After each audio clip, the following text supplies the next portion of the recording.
Europe 1, bonjour, le journal des sports, Raphaël Duchemin.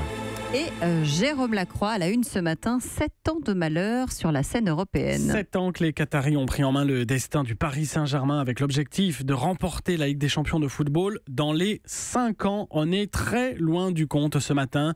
De 2013 à 2016, élimination en quart de finale et régression depuis l'année dernière avec 2 sorties de route dès les 8e de finale, malgré les plus de 400 millions d'euros dépensés rien que l'été dernier en achat de joueurs. Après Barcelone et l'humiliante remontada la saison passée, ce sont cette fois les Madrilènes du Real qui ont stoppé Paris. Victoire 2-1 au Parc des Princes. Ronaldo et Casemiro buteurs pour Madrid, Cavani pour Paris.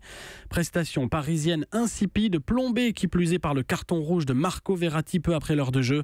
L'Italien, auteur d'une contestation trop virulente envers l'arbitre, sursaut d'humeur coupable. Tout cela a bien déçu des supporters qui ont donné de la voix hier soir. Ils ne sont pas battus, je suis déçu, j'ai payé une place qui vaut je ne sais pas combien et je suis déçu. Il y a des joueurs qu'on paye cher comme Mbappé ou Dani Alves qui sont censés apporter un plus et qui finalement n'apportent rien. Ils ont fait croire à tout le monde qu'il allait y avoir 4-0 pour le PSG ce soir. Hein. Mais voilà, c'est la réalité. 8e de finale encore une fois. Et côté joueurs, une déclaration qui sème le trouble ce matin.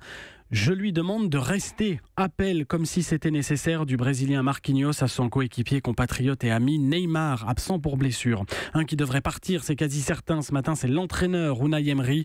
Le contrat du Basque en poste depuis 2 ans arrive à échéance en juin. Il n'est jamais parvenu, comme attendu, à amener le PSG loin en Coupe d'Europe. Il devrait toutefois finir la saison avec pour mission de remporter la Ligue 1 et les 2 coupes nationales. La phrase sport du jour. Oui, je triche un peu ce matin. C'est une phrase pour qu'ils apprennent. Titre lapidaire.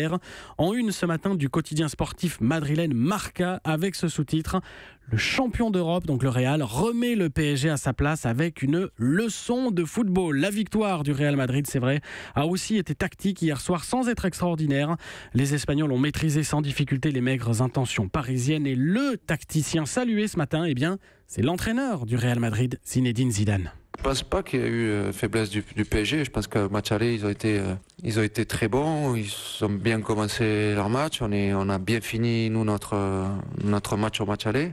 Et là, peut-être que ce soir, ils ont été peut-être un peu moins bons, mais c'est peut-être parce qu'aussi on a été nous très bons. Et nous sommes dans le vestiaire des Madrilènes, cris de joie et embrassades. Quelques minutes après le coup de sifflet final. Madrid donc en quart de finale, tout comme Liverpool.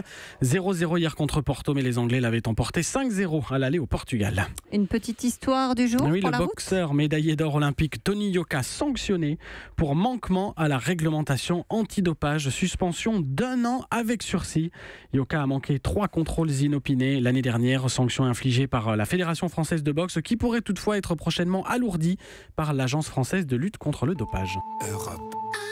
Europe 1.